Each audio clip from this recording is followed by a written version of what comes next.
Special report news room से आपके साथ मैं हूं अंजना। ओम कश्यप, आज जमकर बवाल हुआ है एक पूर्व सैनिक की आत्महत्या पर। जिस तरह से सियासत आज राजधानी की सड़कों पर छिड़ी है उसकी तस्वीरों से आइए शुरुआत करते हैं, क्योंकि अरविंद केजरीवाल को एक बार फिर से अब हिरासत में लिया गया है।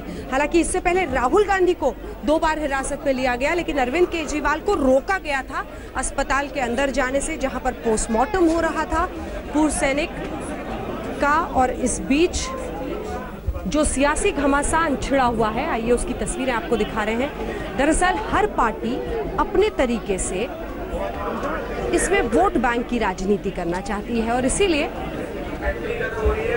एक आत्महत्या कैसे तमाम पार्टियों के लिए आज सियासी घमासान का अखाड़ा बन गया, उसकी तस्वीरें आप देख रहे हैं। एक तरफ हिरासत में केजरीवाल, जिन्हें कुछ ही देर पहले अस्पताल के बाहर से हिरासत में लिया गया, वही अस्पताल जहां पर पोस्टमार्टम किया जा रहा था पूर्व सैनिक का। और दूसरी तरफ राहुल गांधी दूसरी बार हिरासत में लिए गए। राहुल गांधी की जिद है कि हर हाल में परिवार वालों को छोड़ा जाए, परिवार वालों से मैं मिलना चाहता हूं, मुझे मिलने दिया जाए, उसके बाद ही ये मामला खत्म होगा। अब दिल्ली पुलिस ने केजरीवाल को भी हिरासत में ले लिया है।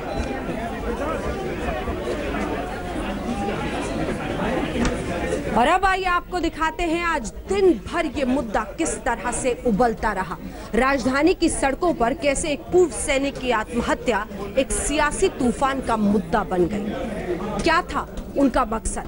सरकार को घेरना या फिर वाकई उस मुद्दे से जुड़ना जिसके लिए इस सैनिक ने आत्महत्या की?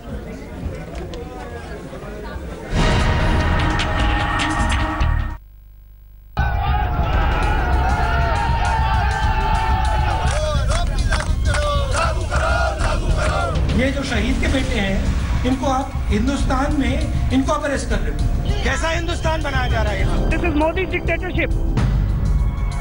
एक पूर्व सैनिक की मौत पर दिल्ली में संग्राम छिड़ा है। कहीं नेताओं से दिल्ली पुलिस की हाथापाई हो रही है, कहीं सैनिक के परिवार को घसीट रही है दिल्ली की पुलिस। एक पूर्व सैनिक की मौत पर मजमा लगा हुआ है, जितने चेहरे उतनी चाल। पूर्व सैनिक की मौत ने सियासत के सूरमाओं में जान फूंक दी है। हर नेता अपनी सियासत को साधने के जतन में है। आपको शर्म नहीं आती है? तो भैया बताइए, अरेस्टेड है या नहीं अरेस्टेड? अगर ये अरेस्टेड नहीं है तो इनको निकालिए, अभी 1 मिनट निकालिए, 1 मिनट में निकालिए, क्योंकि ये शहीद के बेटे हैं सर को मारे। और अगर ये अरेस्ट नहीं है तो इनको अरेस्ट कीजिए, मुझे भी अरेस्ट कीजिए। सर ये मेरे दामादी, मेरे छोटा भाई जी भैया बताइए, अरेस्टेड है या नहीं? हाँ ये है। आप अरेस्टेड है? मैं भी अरेस्टेड हूँ। नहीं सर, आप नहीं। आप तो मैं इनको ले जा सकता हूँ? नहीं सर, नहीं अलाउड है? नहीं सर। क्यों? हिंदुस्तान में इनको अरेस्ट क्यों किया आपने? ये तो अब सीनियर ऑफिसर ही बता पाएंगे। जैसे कौन बताएंगे? नाम क्या है उनका? आप आपके लिए है कि आप बाहर वेट कीजिए। हमें भी आप बाहर निकालना चाहते हैं? हमें भी अरेस्ट कर लीजिए। नहीं सर, हमें ऐसा आदेश है। अगर ये अरेस्टेड नहीं है तो इनको निकालिए। राहुल गांधी दिल्ली के मंदिर मार्ग थाने में उन पुलिसकर्मियों को राजनीति का पहाड़ा पढ़ा रहे थे जिन पुलिसकर्मियों ने उन्हें आरएमएल अस्पताल के भीतर जाने नहीं दिया था।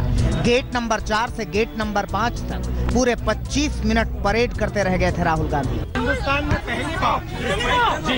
पहली बार हमें अपने सेना के परिवारों से मिलने नहीं दिया जा रहा है। सर आपको लगता है पहली बार इतिहास में, इस देश के इतिहास में हमें अपने सेना के परिवारों से नहीं मिलने दिया जा रहा है? कैसा हिंदुस्तान बनाया जा रहा है यहाँ? They are calling persons here और डेमोन्स्ट्रेशन, उसकी वजह से यहाँ बहुत बड़ा हादसा हो सकता है। हॉस्पिटल एडमिनिस्ट्रेशन से भी बात हुई है, वो भी काफी वरीड है कि इस तरह के डेमोन्स्ट्रेशन, इस तरह की पॉलिटिक्स अगर यहाँ हॉस्पिटल में करनी है, हॉस्पिटल में किसी तरह की कोई पॉलिटिक्स अलाउ नहीं करनी। राहुल गांधी को पहली बार मंदिर मार्ग थाने में हिरासत में लिया गया, दूसरी बार कनॉट प्लेस में हिरासत में लिया गया तो कांग्रेस ने सड़क पर कोहराम मचा दिया। पूर्व सैनिक की आत्महत्या से खड़े हुए सियासी बवंडर ने राहुल गांधी जिंदाबाद के नारे में एक नई जान फूंक दी। जहां दिन भर आपके अरविंद केजरीवाल और कांग्रेस उपाध्यक्ष में सुर्खियां बटोरने को लेकर घमासान मचा रहा, वहीं दिल्ली पुलिस की पूर्व सैनिक के परिजनों के साथ बदसलूकी ने एक बार फिर विपक्ष को मौका दे दिया मोदी सरकार को घेरने का। ये लोकतंत्र का कठोर चेहरा है, जहां मृत्यु के मंडप में राजनीति का चूल्हा धधकाया गया। ऐसे वक्त में राजनीति की रोटियां बड़ी करारी सीखती हैं। लिहाजा सबसे पहले दिल्ली के उप मुख्यमंत्री मनीष सिसोदिया तवा चढ़ाने पहुंचे।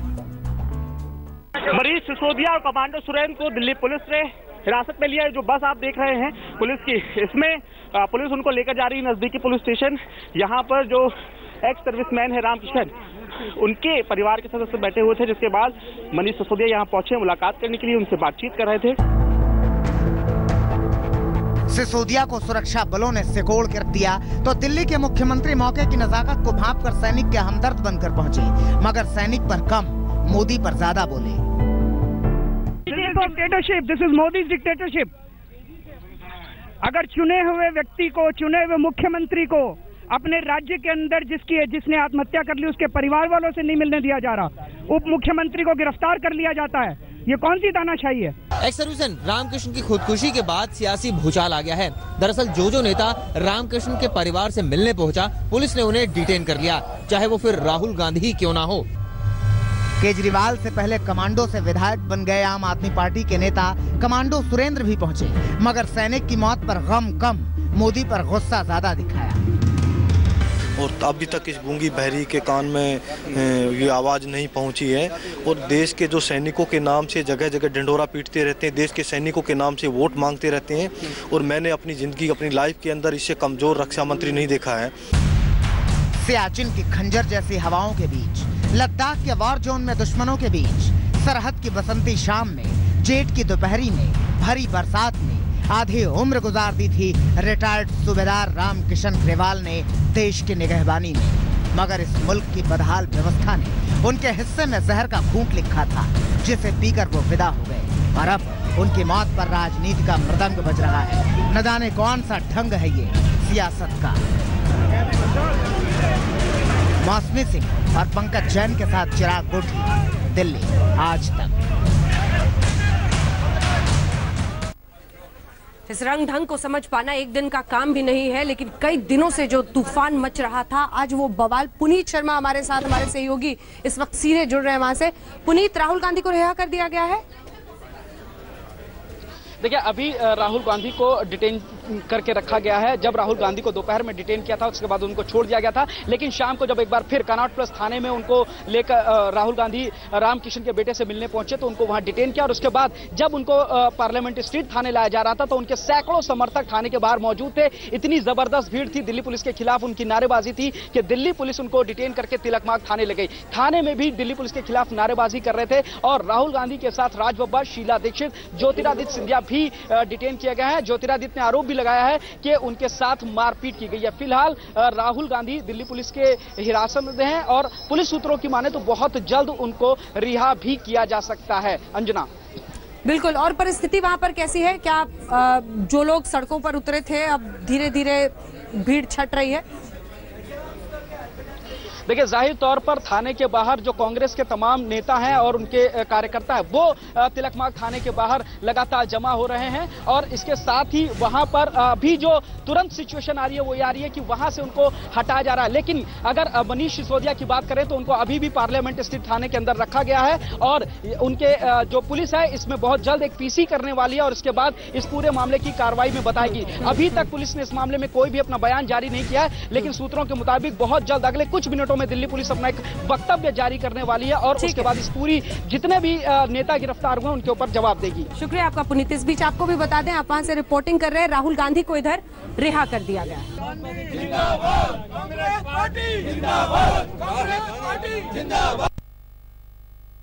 शकील अहमद कांग्रेस पार्टी की तरफ से सीधे हल्ला बोलते हुए मोदी सरकार पर। उनका कहना है कि वही सरकार जो अपनी पीठ थपथपाती है इन्हीं सैनिकों के नाम पर, उन्हीं को लेकर, उनके मुद्दों पर बिल्कुल मौन है और सुध नहीं ले रही है। एक ब्रेक के लिए हम रुक रहे हैं। ब्रेक के बाद जब लौटेंगे तो इसी सियासी घमासान के कुछ और पहलू फौरन लौट रहे हैं। आप देखते रहिए आज तक। 2 मिनट उनसे, भैया शांत हो जाइए प्लीज। 2 मिनट में उनसे बात करना चाहता था, मैं उनको बताना चाहता था कि मैं उनके साथ हूं।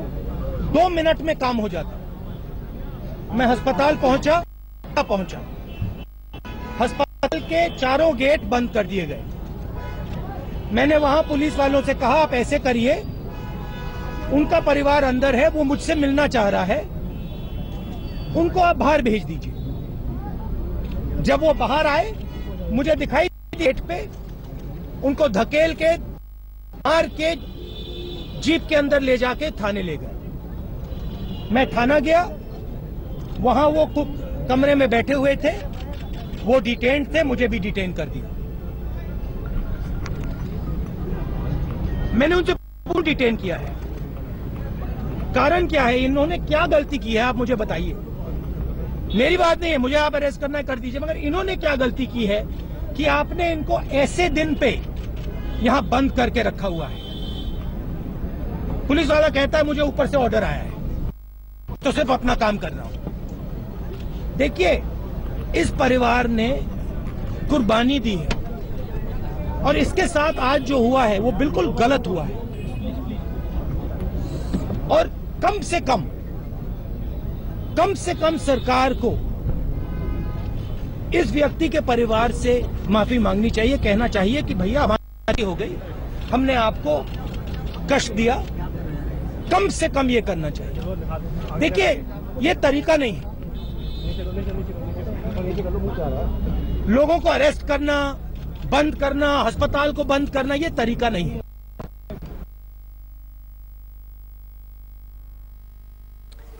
तो ये राहुल गांधी को आप सुन रहे थे। दरअसल हिरासत में नहीं गया था, लेकिन बाहर आने के बाद जमकर सरकार पर हल्ला बोलते हुए उनका कहना है कि कम से कम ये सरकार माफी जरूर मांगे पूर्व सैनिक के परिवार से। दरअसल वीडियो आया था आज दिन में, जब पूर्व सैनिक के बेटे के साथ दिल्ली पुलिस का जो रवैया था थाने में जब उन्हें ले जाया गया था, वो बेहद सवाल खड़े करने वाला था। और इन्हीं सबके बीच वहां पर जब मंदिर मार्ग थाने में खुद राहुल गांधी भी मौजूद थे, तो उन्होंने वहां पर मौजूद दिल्ली पुलिस के अधिकारी से ये पूछा कि आप इंस्पेक्टर हैं, लेकिन ये बताइए कि आखिर एक शहीद के बेटे को आपने क्यों हिरासत में लिया हुआ है। तो कोई जवाब नहीं था राहुल गांधी के पास।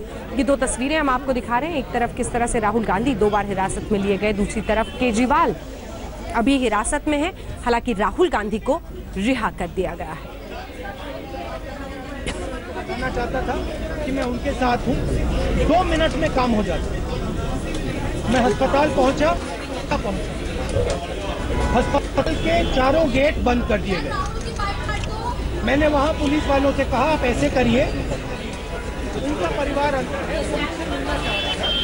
राहुल गांधी जब आज दूसरी बार हिरासत में रहने के बाद बाहर आए, तो उन्होंने मोदी सरकार पर हमला बोला है और कहा है कि प्रधानमंत्री को, मोदी सरकार को दरअसल उनका कहना था कि माफी मांगनी चाहिए। तमाम लोग, ज्योतिरादित्य सिंधिया से लेकर राज बब्बर और तमाम जो नेता है कांग्रेस पार्टी के, उनके साथ मौजूद थे। रिहा होते ही राहुल गांधी ने सरकार पर धावा बोला और ये कहा है कि पूर्व सैनिक ने आत्महत्या की है, लेकिन जो रवैया दिल्ली पुलिस का रहा है उसके परिवार के प्रति, वो बहुत सवाल खड़े करने वाला है। और उनका कहना था कि जो कष्ट उस परिवार को हुआ है, उस पर राहुल गांधी को का ये कहना है कि सरकार को माफी मांगनी चाहिए परिवार से।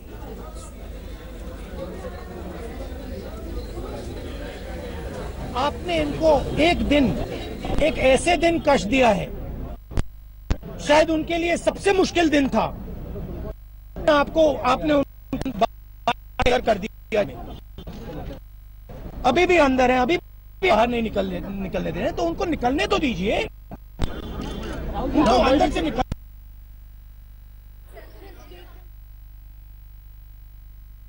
ये तरीका नहीं, लोगों को अरेस्ट करना। 2 मिनट में उनसे बात करना चाहता था, मैं उनको बताना चाहता था कि मैं उनके साथ हूं, 2 मिनट में काम हो जाता।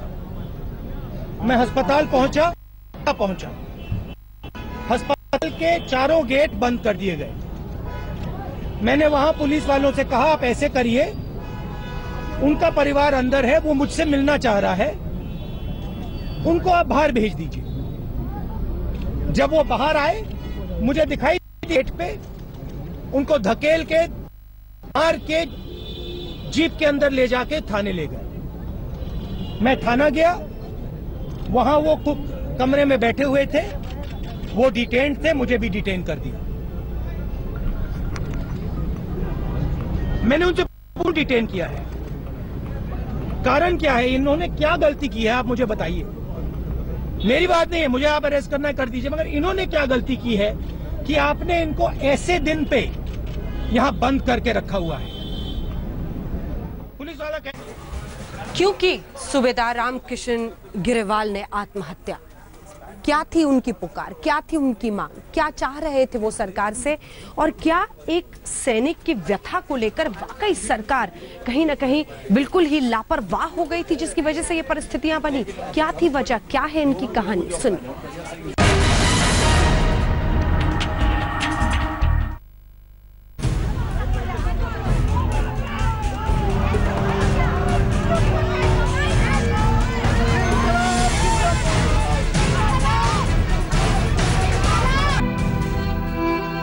सेवा में रक्षा मंत्री भारत सरकार। सविनय प्रार्थना है कि आपके द्वारा की गई घोषणाओं के मुताबिक 1 रैंक 1 पेंशन में 6ठा और 7वां पे कमीशन की बढ़ोतरी अभी तक नहीं मिली है। इसके साथ ही पेंशन भी कम मिलती है, जबकि पद के साथ वालों को ज्यादा मिलती है। मेरी सर्विस 30 साल 9 महीने 26 दिन की है। मेरी तरह की सर्विस देने वाले हजारों हैं जिन्हें 6ठा और 7वां पे कमीशन के मुताबिक बढ़ोतरी नहीं मिल रही है। आपसे निवेदन है कि इन सब कमियों को पूरा किया जाए। मैं मेरे देश के लिए, मेरी मातृभूमि के लिए, मेरे देश के वीर जवानों के लिए अपने प्राणों को न्यौछावर कर रहा हूँ। आपका भवदीय सूबेदार रामकिशन ग्रेवाल। ये आखिरी हर्फ था रामकिशन का, देश के रक्षा मंत्री के लिए आखिरी चिट्ठी। मगर जब तक चिट्ठी अपने पते तक पहुंचती, तब तक रामकिशन का धैर्य जवाब दे चुका था। घर से ये कह के निकले थे, मैं मेरे फौजी भाइयों के लिए 1 रैंक 1 पेंशन के लिए जा रहा हूँ। ये मुद्दा उठाया था उन्होंने। ग्रेवाल सोमवार से अपने कुछ साथियों के साथ 1 रैंक 1 पेंशन की मांग को लेकर दिल्ली के जंतर मंतर पर धरना दे रहे थे। मंगलवार की दोपहर रक्षा मंत्री मनोहर पर्रिकर से मिलने के लिए वो निकले थे, मगर जाने क्या सूझी पूर्व सूबेदार ग्रेवाल को कि बीच रास्ते में उन्होंने जहर खा लिया। रामकिशन को राम मनोहर लोहिया अस्पताल में भर्ती कराया गया, मगर तब तक बहुत देर हो चुकी थी। उन्होंने मिलने नहीं दिया, उन्होंने भावुकता में ये कदम उठा लिया सर। उन्होंने भावुकता में ये कर लिया कि मुझे मिलने नहीं देते। मैं क्या करूं, मैंने पूरी जिंदगी तो फौज में रहा, अब मैं अपने फौजी भाइयों के लिए लड़ाई लड़ रहा हूँ। ग्रेवाल को 28,000 रुपए पेंशन मिलना तय था, लेकिन बैंक की गड़बड़ी से सिर्फ 23,000 रुपए ही मिल रहे थे। सूत्रों के मुताबिक रक्षा मंत्री पहले भी ऐसे मामलों का निपटारा कर चुके हैं, लेकिन इस बार रक्षा मंत्री तक बात पहुंचती इसके पहले ही ग्रेवाल ने खुदकुशी कर ली। मौसमी सिंह और पंकज जैन के साथ चिराग कोठी, दिल्ली, आज तक। पूर्व सैनिक सूबेदार रामकिशन ग्रेवाल की इस आत्महत्या के बाद कई सवाल खड़े हो रहे हैं, लेकिन सामने आया है एक ऑडियो। जी हां, जहर खाने के बाद क्या सूबेदार ने अपने बेटे को फोन किया और ये पूरी बातचीत हुई? इस दौरान क्या कोई अस्पताल नहीं ले गया उन्हें? सुनिए ये पूरी बातचीत। दरअसल आखिरी फोन पर बातचीत है ये सूबेदार की अपने बेटे के साथ। हेलो पापा, मैं इंडिया गेट पे बैठा हूँ और जवाहरलाल नेहरू है ना, वो संग्रहालय, हाँ ना भवन, संग्रहालय भवन, हाँ, और इंडियन नेशनल और संग्रहालय, हाँ, उधर इंडिया गेट का रास्ता है, उधर बैठा हूँ मैं। फिर यो क्या करे आपने? भाई योग किए करे नहीं, हमारे साथ में अनर्थ हो रहा है, हमारे जवानों के साथ में अनर्थ हो रहा है। हमारे जवानों को वो नहीं मिला, क्या बोलते हैं, न्याय नहीं मिला। मैंने को कितनी देर हो लिया अपने लिए? यार यार पहले तू ही बात कर रहे हैं। पहले यूँ बताओ कितनी देर होगी आपने? 5 मिनट हो गए भाई। कितना लिया है? 2-3 टेबलेट खा ली। क्या कौन सी टेबलेट थी ये? सल्फास की। भाई बात सुन, मैं बताऊँ आपको, देखो हमें आदमी ना ना ना ना, हम अपने उसूलों के आदमी हैं और अपने हाँ हाँ हाँ हाँ हाँ, मैं अपने उसूलों का आदमी हूँ। मेरे जवानों के लिए, मेरे देश के लिए, मेरी मातृभूमि के लिए मैं वो अपने आप के जीवन में छोड़ कर दिया। हम पूर्व सैनिक, पूर्व सूबेदार रामकृष्ण ग्रेवाल ये कह रहे हैं कि ये अन्याय हो रहा है, अनर्थ हो रहा है और मैं उसूलों का आदमी हूँ, एक जंग लड़ रहा हूँ। लेकिन 3 गोलियां खाने के बाद सल्फास की अगर वो बेटे को फोन कर रहे हैं, क्या उनके साथी जो वहां मौजूद थे कोई उन्हें अस्पताल नहीं ले गया? ये सारे बहुत सारे गंभीर सवाल इसके बाद सामने आते हैं। लेकिन इस बीच सवाल दिल्ली पुलिस पर भी उठ रहे हैं। आइए आपको सुनाते हैं। दिल्ली पुलिस ने जब ग्रेवाल के बेटे को हिरासत में लेकर थाने वो ले गए, बदसलूकी की तस्वीरें हैं, वीडियो है, क्या कहेगी इस पर दिल्ली पुलिस? पहले देखिए।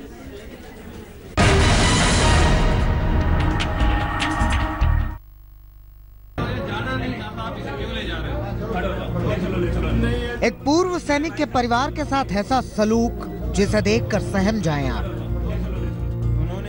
पूर्व सैनिक का बेटा कह रहा है कि पूर्व सैनिकों ने तय कर लिया है कि अगर उनकी बातें नहीं मानी गई तो और कई सैनिक खुदकुशी करेंगे।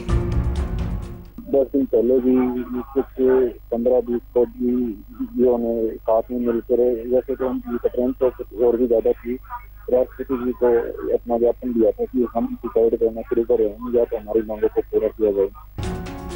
खुदकुशी के पहले रामकिशन ने अपने बेटे से फोन पर बात की थी। उन्होंने अपने खुदकुशी का जिक्र अपने बेटे से किया था।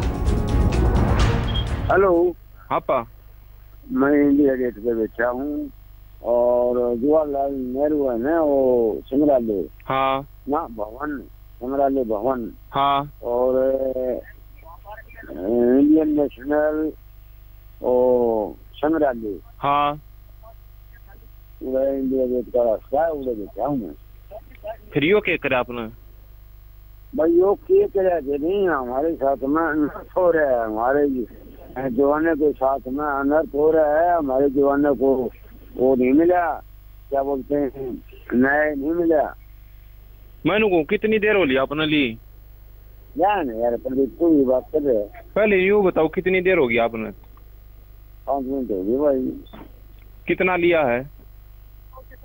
2-3 टेबलेट खा ली। क्या कौन सी टेबलेट थी ये?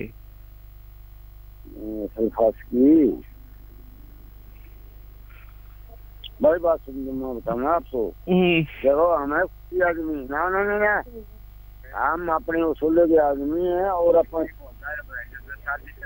हाँ हाँ हाँ हाँ हाँ, मैं अपने उसूलों का आदमी हूँ। मेरे जवानों के लिए, मेरे देश के लिए, मेरी मातृभूमि के लिए मैं वो अपने आप के जीवन में छोड़ कर दिया। हम पूर्व सूबेदार रामकिशन ग्रेवाल अब इस दुनिया में नहीं है, मगर उनके नाम पर सियासी संग्राम मचा हुआ है। आज पूरा देश शर्मसार है। मोदी सरकार को अपना सर शर्म से झुका लेना चाहिए। सिर्फ कांग्रेस ही नहीं, दिल्ली से 1500 किलोमीटर दूर रालेगढ़ सिद्धि में अन्ना हजारे का गुस्सा भी मोदी सरकार पर फूटा। एक तरफ आप जवानों का गुणगान गाते हैं, इस देश का हमारा जवान ऐसा है, वैसा है, ये है, और दूसरी तरफ जो आपने वादा किया है 1 रैंक 1 पेंशन वो लागू नहीं करते हैं, तो ये इसका मैं निषेध करूंगा। 1 रैंक 1 पेंशन के बीच हर बाधा को खत्म करने की मांग कर रहे हैं पूर्व सैनिक। हम सिर्फ सरकार से अपील करते हैं कि सरकार पूरे देश को मिसलीड कर रही है कि उसने 1 रैंक 1 पेंशन दे दिया है। पहली बात तो जो सरकार बोलती है कि हमने वादा किया था, वो सरकार ने अपना वादा पूरा नहीं किया। उन्होंने अपनी पूरी जो असली वाली 1 रैंक 1 पेंशन है वो 1 रैंक 1 पेंशन नहीं दी है। अब सवाल यह है कि जब केंद्र सरकार की तरफ से पूर्व सैनिकों को 1 रैंक 1 पेंशन का तोहफा दिया जा चुका है तो समस्या क्या है? पूर्व सैनिक नाराज क्यों हैं? इसे समझने की जरूरत है। पूर्व सैनिक कट ऑफ ईयर पर नाराज हैं। अधिकतम पेंशन के लिए 33 साल की नौकरी की शर्त 1 जनवरी 2006 के पहले के सिविल पेंशनरों के लिए लागू करने की मांग कर रहे हैं। पेंशन को नए सिरे से तय करने का काम हर 5 साल की जगह हर साल हो, ये मांग है पूर्व सैनिकों की, और बेस ईयर 2014 की जगह 2013 हो, और जिस महीने अधिकतम वेतन हो उस पर रीफिक्सेशन हो। 1 रैंक 1 पेंशन लागू होने के बाद कुछ सैनिकों की पेंशन व्यवस्था की बदहाली के चलते पूरी नहीं आ रही है, और यही पूर्व सैनिकों की असल परेशानी है। ऐसी परेशानी जिसमें फंसकर पूर्व सैनिक खुदकुशी तक कर ले रहे हैं। मौसमी सिंह और पंकज जैन के साथ चिराग गोठी, दिल्ली आज तक। इस बीच खबर ये आ रही है कि मनीष सिसोदिया यानी दिल्ली के उप मुख्यमंत्री को कई घंटों तक हिरासत में रखने के बाद अब दिल्ली पुलिस ने उन्हें रिहा कर दिया है। जी हाँ, और मनीष सिसोदिया ने रिहा होने के 8 घंटे तक वो हिरासत में रहे। उसके बाद रिहा होने के बाद ट्वीट किया है। उनका कहना है कि दिल्ली पुलिस ने अपनी तरफ से ये कहा है कि जो सैनिक का परिवार था उसको हिरासत में इसलिए लिया गया क्योंकि परिवार ने राजनीतिक दिलों से, जो राजनीतिक दल है, उनसे संपर्क साधा था। और इसी के साथ इस बुलेटिन में इतना ही, लेकिन इस खबर पर बनी हुई है आज तक की नजर। आप देखते रहिए आज तक।